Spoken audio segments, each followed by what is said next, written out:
Yes. Good afternoon, good evening, Harlem and Harlems of the world. I'm Terri Wisdom, and this is Harlem Network News. And as many of you know, Harlem Network News is a media platform, and we started at the onset of COVID, and we are still here. We consider ourselves an essential service, really making sure that our stories get told. Harlem of the world, and the world, because often our stories are not told. And we found that out, or if they're told incorrectly. And that's a very serious thing. When we started during COVID, folks were walking around Harlem saying, I'm Black, I can't get it. So we were very concerned about that. And we knew that it was super important for us to really jump out there and give news and information. And in this time, we continue to do that. Today, we are covering really what I could say is politics or public officials. We have a primary coming up that involves our run for state assembly for the 70th district. And we are doing a series of interviews with the candidates that are running. I have the honor and the privilege to have here with us Shanna Hamongoff, who is running for state assembly of the 70th district. So Shanna, would you just say hello to the community and share with us a bit about your background? Thank you, Shanna. Okay. Hi, thank you so much, Terri. First of all, for allowing me this opportunity to interview with you or speak to you and your audience about who I am. I am Shanna Hamongoff. I am a candidate for New York State Assembly District 70 here in Harlem.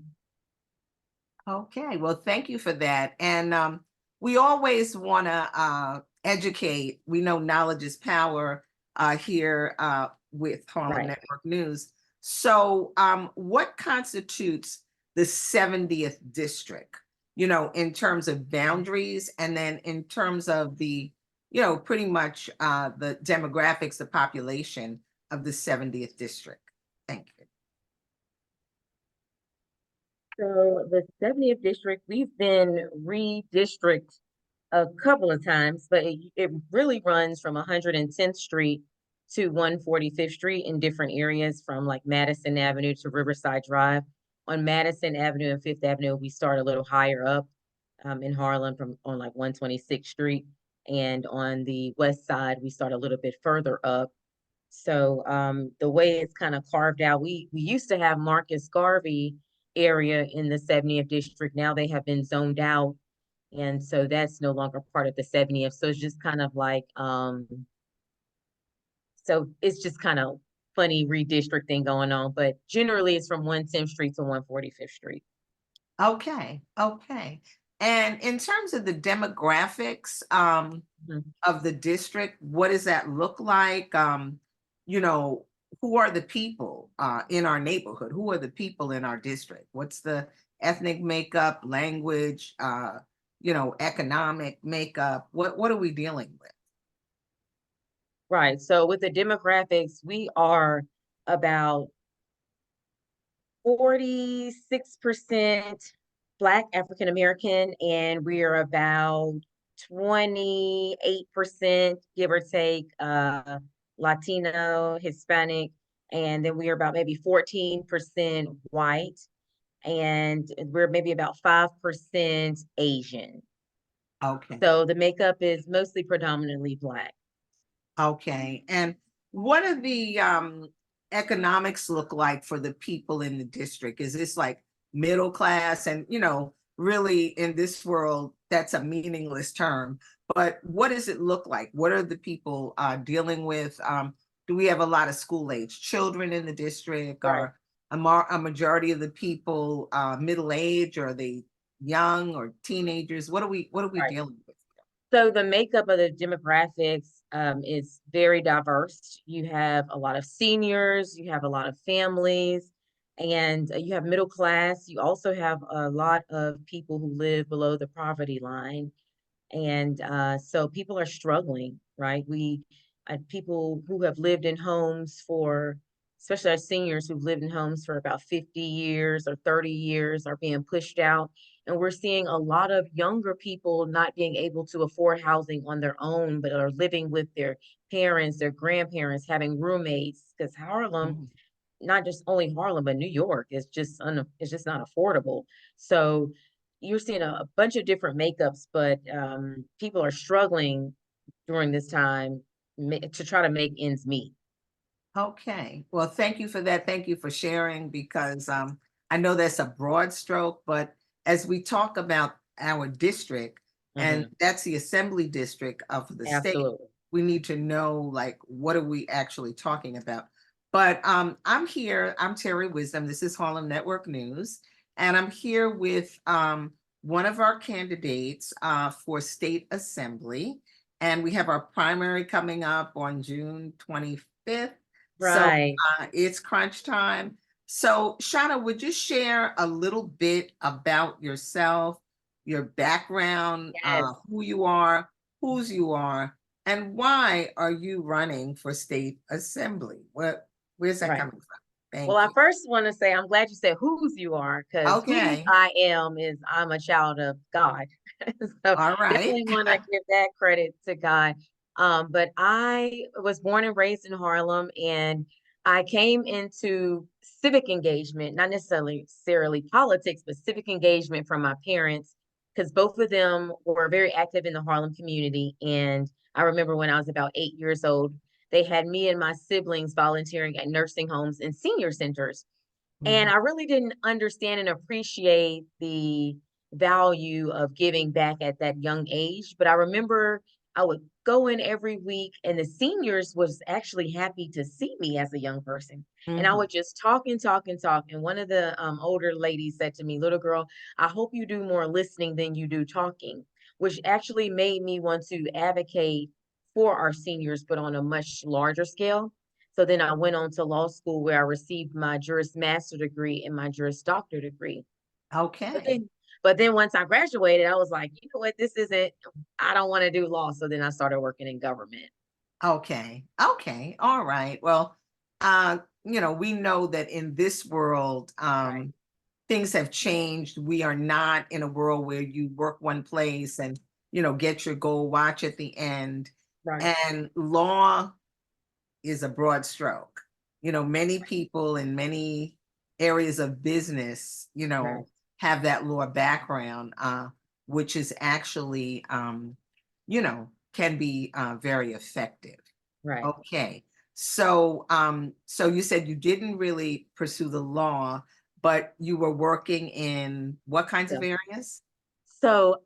Before I went into law school, I was a property manager. Not many people know that, but I managed apartments for about 11 years. Okay. And then I was like, you know what? I want to go to law school. But then after that, I once I graduated law school, I started working in government for a previous state senator in Harlem. Okay. And then the rest is history. Okay. Okay. So you've had that state senator background. I Yes. know that it's common knowledge you were working with Brian Benjamin when he was a state senator. And how long were you working with State Senator Brian Benjamin, and in what capacity, and what kinds of things were you working on Right. So that helped to I prepare you, I trust, for this? Right, right, because Yeah. this is a big role, and I'm so glad I worked in state government, and I'm actually the only candidate that has worked in state government for a state elected official. But I started working for the senator before he was a senator. He was running for that position back in 2017, Okay. and he won. And so I was his district office director and director of community affairs. And in that role, I got to do many things. I got to speak on his behalf at press conferences, events. I got to draft some legislation, create some legislation, get funding for people in the community who were looking to get some funding from discretionary funds. So Discretionary funds. I also got to be out in the community and hear some of the seniors because he said, Shauna, what are you most passionate about? And I said, advocating for seniors and mental health. So we started this thing called the Senior Steering Committee, which comprised of executive directors of senior centers and nursing homes and executive directors of senior organizations, like the executive director from Harlem Advocates for Seniors. So it was a very mixed, diverse group, Mhm. and we continually meet. And I've done so much work for the seniors in Harlem, so now they call me honorary junior senior. So Okay. I'm pretty proud about that. Okay, I love that because we know I always tell people that here in Harlem, and I'm Terri Wisdom. This is Harlem Network News, and I'm here with Shanna Hamongoff, who is one of our candidates for state assembly in District 70. And I always say to people here in Harlem, we have seniors, and then Mm-hmm. we have senior seniors, and then we have seniors because we've got folks that are like 102 and very, very active. So you can't just say seniors. If you want to range it from 55 to 65, and then the over 70s and the over 80s, the 90s, you know. So I think that that's an excellent phenomenon about our community. And a Right, lot of these seniors, even the 102-year-olds, uh, right. they're looking good. Right, and I have a fun fact too. So in 20, I think it was 2018 or 2019, right before COVID, Harlem, we had the oldest senior in America. I think she might have Oh, been in the world in wow. our Harlem district. So we Wow. recognized her because she was 116 years old. Her and another man, Oh I my think he was goodness. in Woo. China.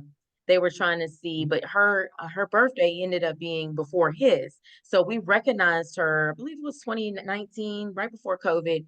But she ended up passing away during I think the year of COVID. Oh But my we had the goodness. oldest living senior in the world in our Harlem district. Okay, Yeah. so that is a fun fact. Right.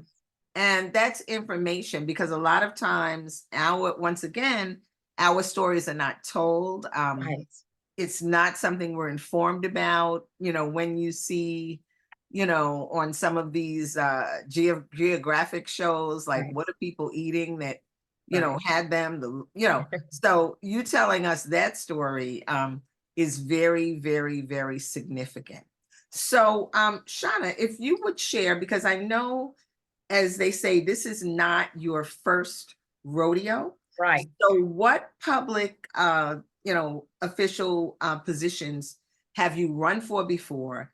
And what made you decide to jump back in this water and do it again? Right.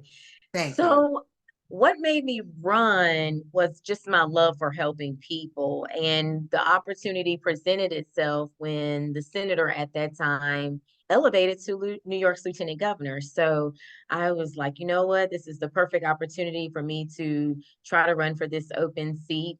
I ran twice for it, well, actually, three times county committee, then in the special election in 2021, and then in the Democratic primary in 2022, and I garnered about 30% of the votes. And after that, it was a tough race, but I was like, you know what?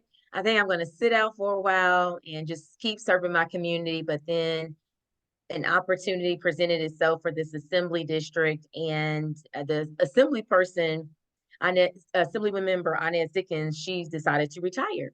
So it's an open seat, and I decided to just go forward and just put my hat in the ring. And so many people were encouraging me to do so, and I'm glad I did. I'm glad I Mhm. did. Okay, so that's great.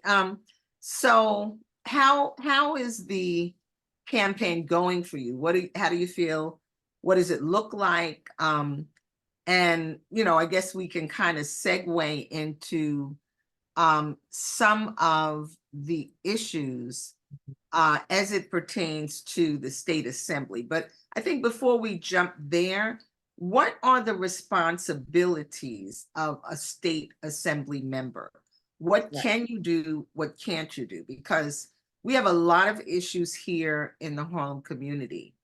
And, every office doesn't address every issue. You know what I'm saying? So when Mhm. people look at you as a representative and they're saying, well, this is happening, that's not happening, what can you do as a Right. state assembly member and what can't you do? And Okay. we know things cross over, Right. but we want to be clear about what the responsibilities are. Okay. So the role of a state senator, of a state assembly member, is to make and create and vote on laws. So that is like the ultimate role. You also are supposed to represent the interests of your constituents. So Mhm. that can look like many different things. And in the Harlem community, a lot of issues, especially what shaped my platform, because my platform area is housing the homeless, protecting our seniors and small businesses and mental Mhm. health.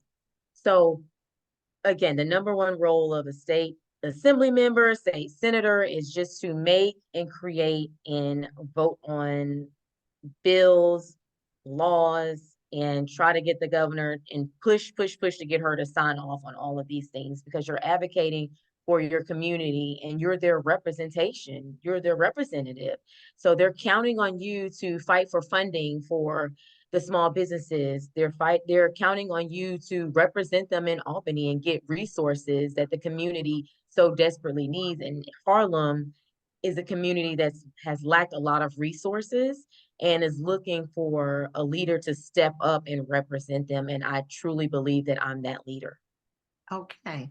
Well, thank you for sharing on that level because I believe, just speaking for the people, and I'm a member of the Harlem community, people are extremely frustrated Hmm. because there are a lot of issues and, there's a lot of disillusionment Right. and beyond disillusion, people are overwrought with survival. Right. As you mentioned, some of the economic conditions, the issues for small business, and even the lack of information. I Hmm. mean, that's why Harlem Network News is here. We're a small business. We need support. We Hmm. need funding because media is extremely critical. Right. And the Black media, if you will, Hmm. has just gotten frayed and more frayed and more frayed Right. than what it was. So Right. that means that a lot of times things that are happening, we don't know. We're Right. relying on the drumbeat, which Harlem Network News is the voice in the drumbeat of Harlem, Right. but it's got to be better than that, you Right. know, so that it reaches everybody and people know. Because if you Right. don't know the issues, a lot of Right. people don't even know who their public officials are, Right. That's the thing. and But I blame or the elected officials. I blame the okay. elected officials because I really think that we the elected officials are put in place to not only legislate, but you gotta, like you said, bring back the information to the community. It is our jobs as public officials, as politicians, elected officials to hold Mhm, town halls, let the community know, go pop into some tenant meetings, go to some block association meetings and mhm, let the people know who you are, why you're running. And when I since I ran my campaign back even before when I ran for state senate, I always knock on people's doors to let them know okay, who I am because I'm okay, like, I want you to know who I am, regardless if I win or lose. If you need some help, I'm here to mhm, help you because I've worked in government. So we as elected officials and politicians have to do a better job in informing the people of who we are. okay, and I'm also, I think another concern is accountability, Hmm.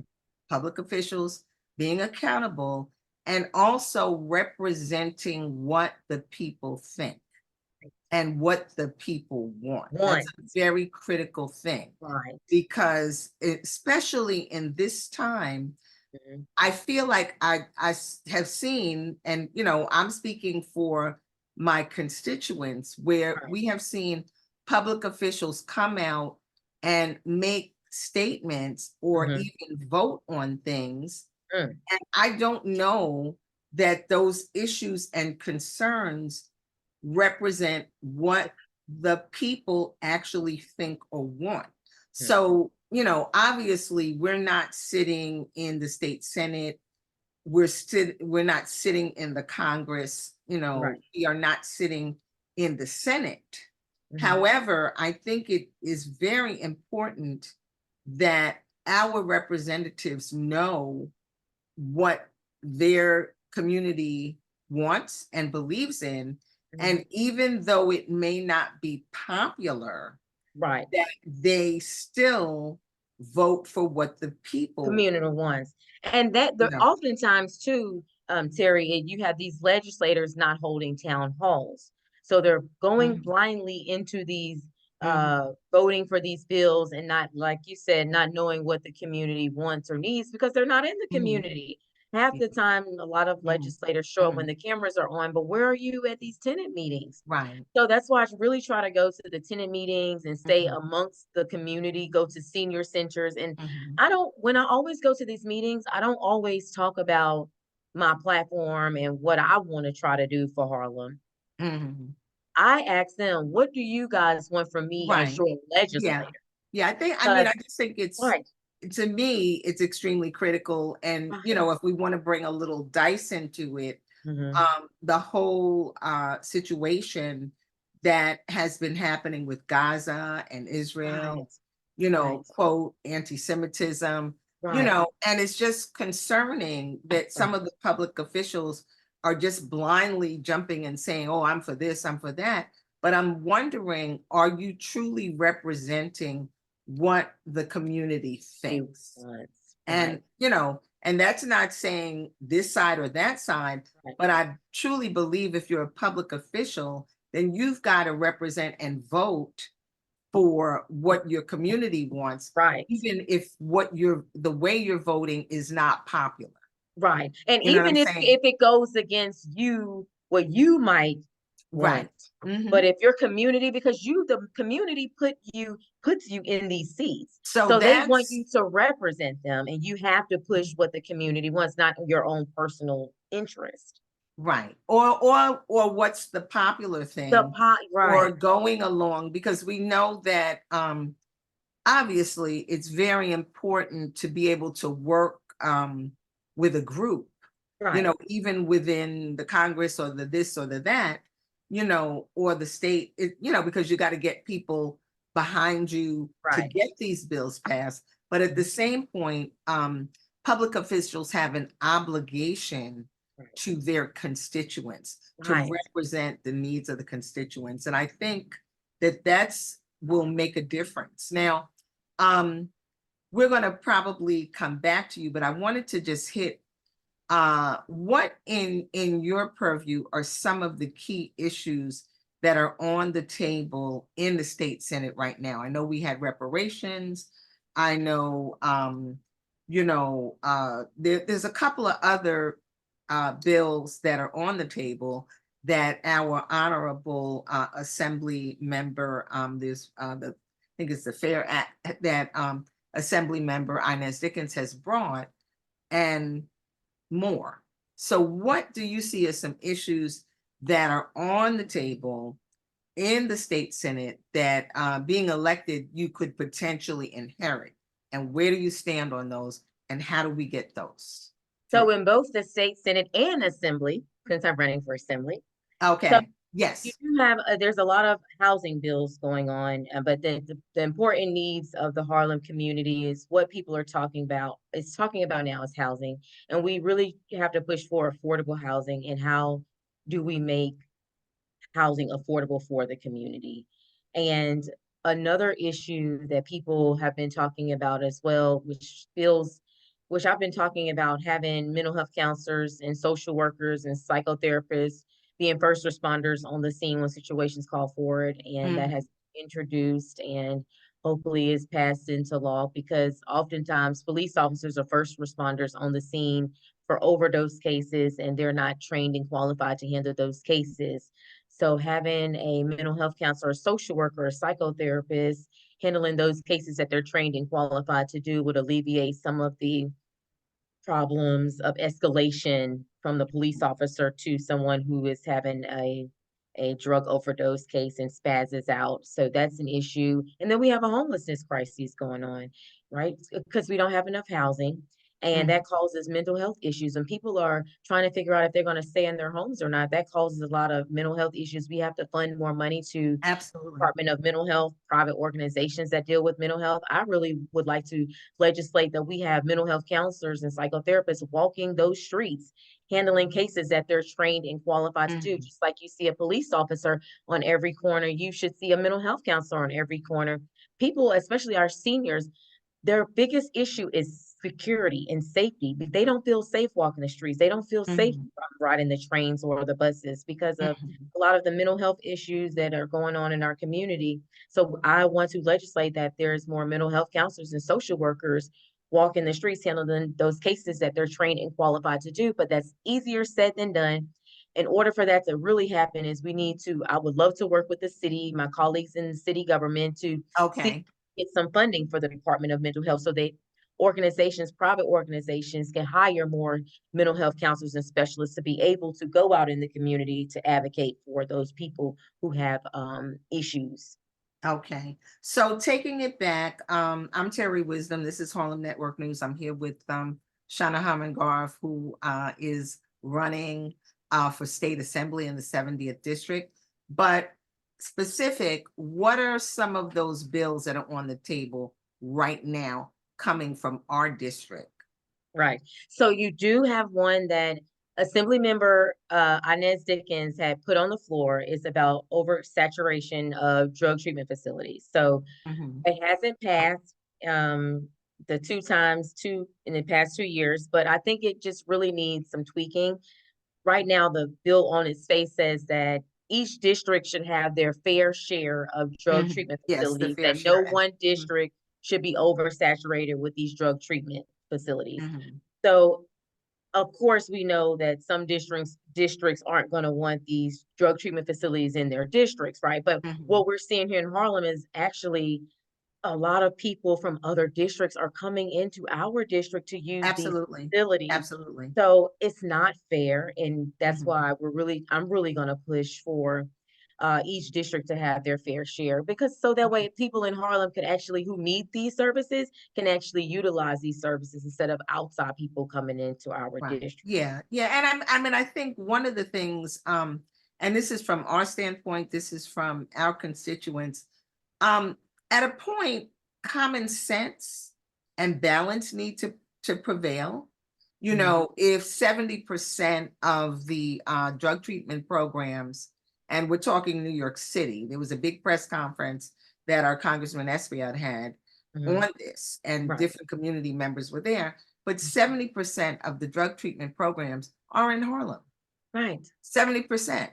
Maybe 2% are in Staten Island, 7% in Queens, and the rest, maybe 10 or 15 in Brooklyn and the Bronx. I'm not doing the full math of the circle, Right. but 70% are in Harlem. So Right. there's something wrong with that picture. That Right. is not an equitable situation. Right. And if Harlem is a community that is underserved, that Right. has economic issues, that Right. has, because of the economics, like you said, mental health issues, stress, even health issues, Mhm, because, it came about during COVID, where we had comorbidities and all of that from diabetes, high blood pressure, all of these things mhm. that at the basis is stress and economics. So Right. why would this be the community that is oversaturated with drug treatment programs, and Right. people from all over the city are coming here, Right. which causes all kinds of things. So that's something that we need to deal with. Right. And I'm not sure why in a democracy, um, common sense would not prevail, that this is not right. But Right. that can go back to what we know, which is another thing to combat Mhm. systemic racism. Right. And Right. so that brings us to the reparations. Where do you stand on the reparations bill, and where are we with that? Right. What's So going on? it's so funny. I'd never do Instagram or Facebook Live really. And so I Mhm. was out and someone said, you should do a Facebook Live. And the moment I did a Instagram Live last week, Okay. actually, Mhm. the first question someone asked me was, where do you stand on reparation? Okay, where do you So, stand on right. So reparation? I am 100% in agreement that Black people need reparations. And when I say reparations, what I'm referring to is cash reparations. There's other Okay. reparations that people can say, oh, put money towards more schooling and education, but you don't have everybody doesn't, they're not going to want to go to school, right? Mhm. Black people need reparations, cash reparations. So I'm all for Mhm.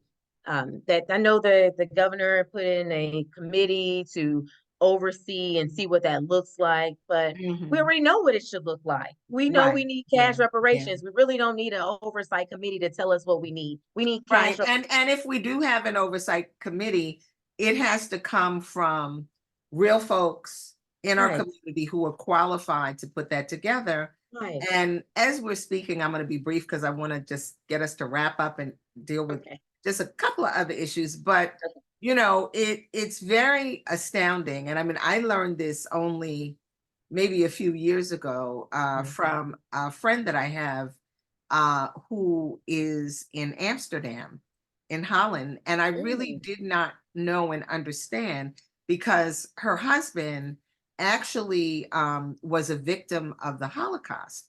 And she mm, was like, no, here, um, people get money. He's gotten money like Social Security because he was a Holocaust victim here in Holland. And even as his wife, mhm. when he was deceased, the same way you would get the benefits and there were lump Right, sums. So this whole concept of cash reparations is not a new one.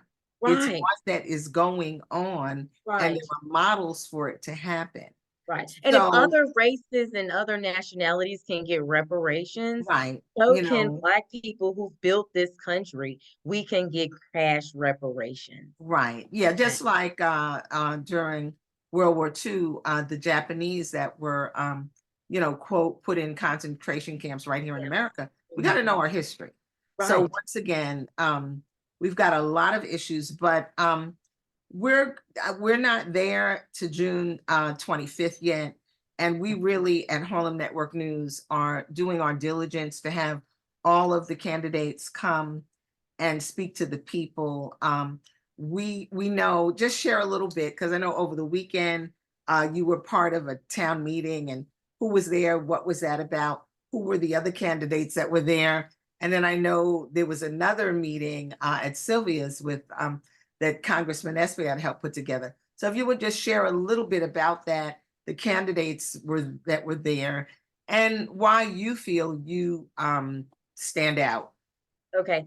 Well, we had a forum. This was our second candidates forum, and this one was hosted by the Indivisible Harlem. It was also a number of groups. You had the Mid Manhattan branch of the NAACP.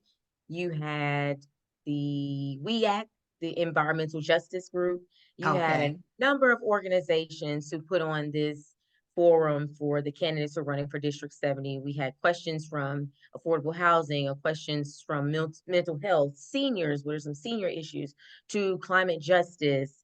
So it was topics about everything from systemic racisms. It was just a bunch of different topics that we talked about. All of the candidates, we all showed up. And so there was five of us candidates. And so yeah, it was outside. This was one of my first forums that I have done outside. I've done them via Zoom or Okay. in person in a building, never outside. So So this was outside. this was Okay. outside. As the Thankfully, it young wasn't people too hot. say, so you were outside. Outside, Okay. outside, outside, Okay. outside. And who are the other candidates? Just briefly. So I usually don't like to say, Okay. but All I right. will say the only candidate that matters is me. And the Okay. reason why I say that is because Mhm. I am the only candidate, Terry, that has worked in state government for Mhm, a state elected official. I know one candidate said mentioned that they worked in federal government for the congressman, and one, mhm, uh, candidate has worked in is work or has worked or is working in city mhm. government or a city council member, but I am the only candidate that has worked in state government for a state elected official. That state senate district that I worked in under the previous state senator for the 30th senatorial district, it Mhm. encompassed all of the 70th assembly district. And that is the Okay. district that I represented when I spoke on behalf of the senator, was representing in that 70th Assembly District. So Mhm. it's not a new district to me, although some of the Okay. parts of the district was redistricted. It's something that Mhm. I'm familiar with. And I know when I win in June, I'm going to hit the ground running because I already know a lot of the legislators. I know how it works in Albany. And so I'll just hit the ground running. Okay, well, thank you for that. And from a Harlem Network News standpoint, we are interviewing all of the candidates that are on record running. We think it's really important. And we do put out our newsletters and all of that so that, we'll have a picture of everybody, their name under it, just so that folks know who's running. And I understand you don't necessarily feel it's appropriate for you to say, "Oh, okay, who are these other candidates?" I get it. However, I think it's really critical because what happens, we're dealing with voting issues Mhm, in our community. We're mhm. dealing with voting issues as well. Right. Like people not knowing Mhm. that we have the primaries coming up, Right. people not knowing what their district is, what the parameters are, Right. when the early voting is coming, and Right. then also who's running. We Right. know that in the situation of the judges, when they're on the ballot or, Right. whatever else is going on, a lot of times people don't know who those people are. They don't know anything about it. And they may like vote for someone because they think the name sounds like somebody they would want to vote for.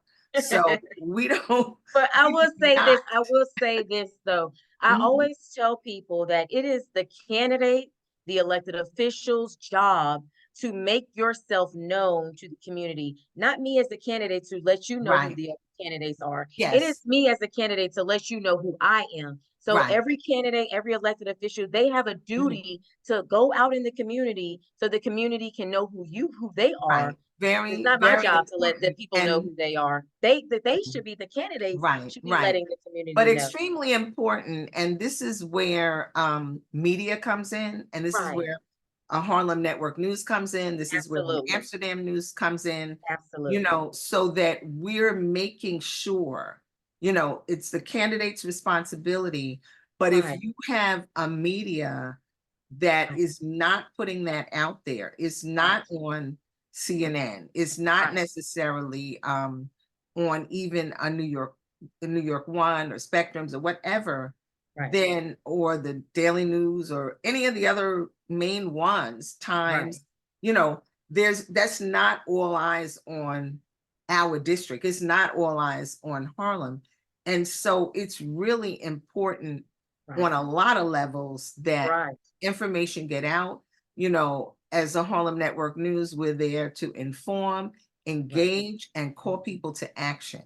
Right. So I feel strongly that that's our job. Right. And And I thank you for that because again, even though it's our job as candidates to let the community know who we are, we can't be everywhere.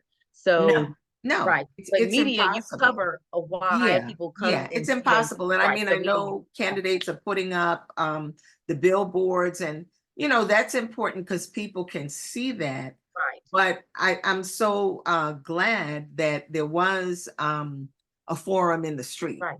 so to Right. speak.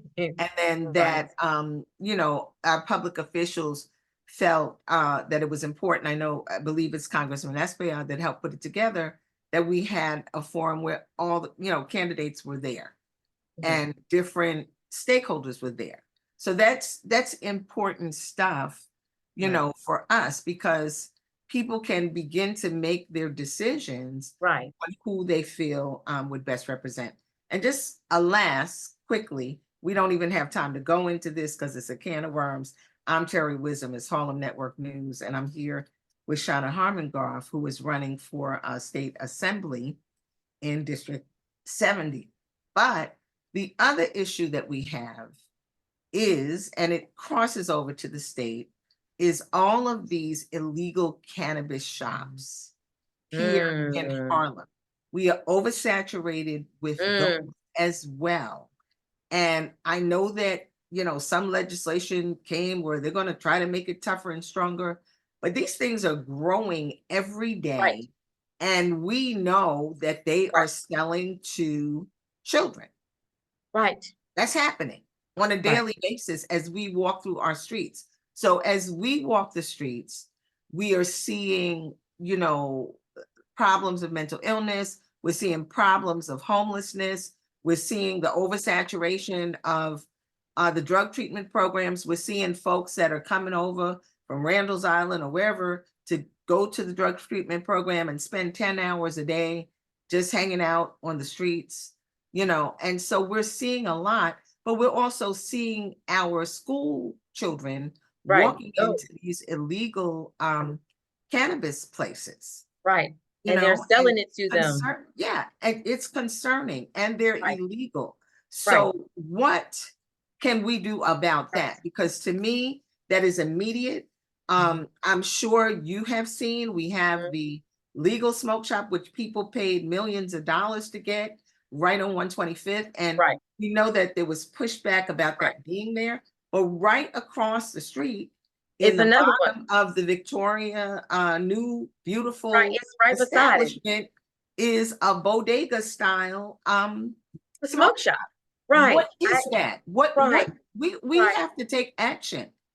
right, We have to take action. So what kind of action do you think we can take on this? Because it's more than finding a landlord. I mean, right, our kids are dying and some of them have been, we've had murders and stuff surrounding these illegal smoke right, cannabis shops, and the shops are still there where these right, things have happened. And some of our children have been taken to the hospital, for consumption of edibles, which is not real detected. right. So what do you see us from a So, legislative standpoint? right. Because So, I don't, can that move quickly enough? Because right. We have so many. So, like you said, there's one legal one that they have on 125th Street across the mhm, street from the Apollo. mhm, Um, and the rest of them in Harlem are illegal. And I do want to work with Gail Brewer. She's on the city side, council member okay, Gail Brewer, okay, to yes, shut down these illegal smoke shops, weed shops, because she's been the champion queen mhm, of shutting down illegal smoke shops. I believe that we need to you know, take their business license away from them and fine them. So not only take their mhm, business license, fine them, and hold we need to educate our community mhm. on that those are illegal smoke shops. So when you're purchasing from those stores, you don't really know what you're, consuming from those stores, Mhm, because mhm, they're not regulated. Some of those things mhm. might not be regulated, and that can cause some health It's very, issues. very, very concerning. Right. And as much as it's being talked about, they continue to grow. And this is the last, as we say, hot topic. I'm Terry Wisdom. This is Harlem Network News, and I'm here with Shauna Harmongoff, who is running for State Assembly District 70. What about the over policing of our community? And once again, this goes into the systemic racism, but there is over policing of our community. We see it every day. What can we do about that? I really believe that we need more community policing and just not so much of policing with police officers. I think we need to empower more of our community organizations who deal with the anti-gun violence organizations. So you have many of those here in Harlem. So we need more community to I remember growing up and we had our neighbors to know what was going on the block. Mhm. And if you did something wrong, your mother knew, everybody knew. And so we need more community policing instead of over policing. And so that just means that we just need stronger laws and we need to hold our officers accountable. And I like actually going to the precincts, the community council precincts that they always Okay. hold.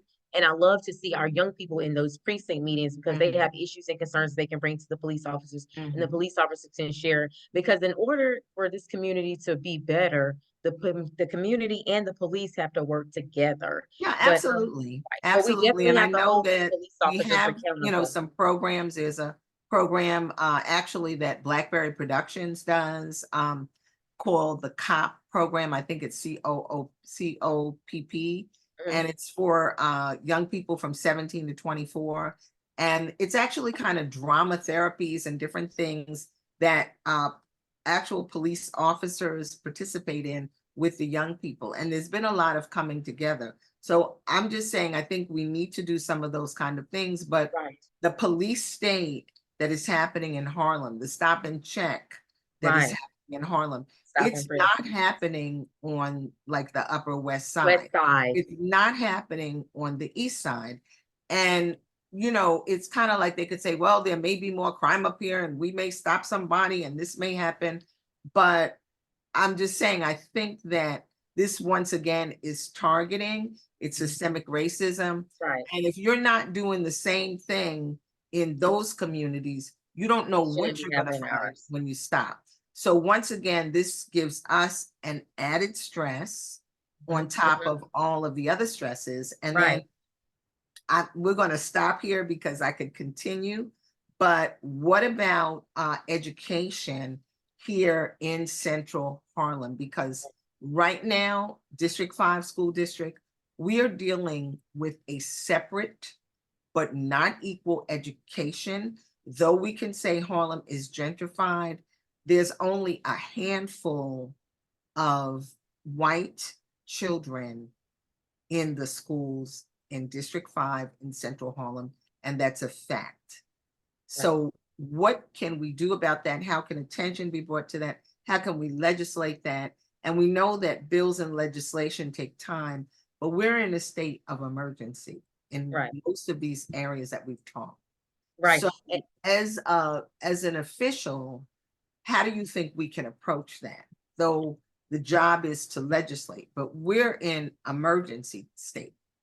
Right. So it's a collaborative effort. We need to bring in, do a town hall with other legislators, the community people, parents, administrators, even students, because as you said, our schools are very segregated. Most of the Mhm, schools, public schools are, predominantly Black with this sprinkle of, mhm, white or, mhm. his, Asian. So Yeah, yeah, it's black just and brown, but I'm legislating. saying in District 5, Right. You walk def through public officials and you will see.